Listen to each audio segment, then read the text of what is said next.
So what you're doing is, as you're going along, you're feeling your fingers. Feeling your fingers in the sense of you know how much hair is in your fingers. So if you've got a lot of hair, you don't need to bring any more hair to add to it. But if you haven't, then you add new hair. And that's the trick to it. Now watch the amount of hair I'm bringing out.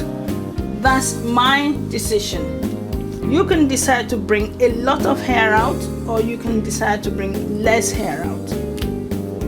Now the problem with when you bring less hair out is the cornrow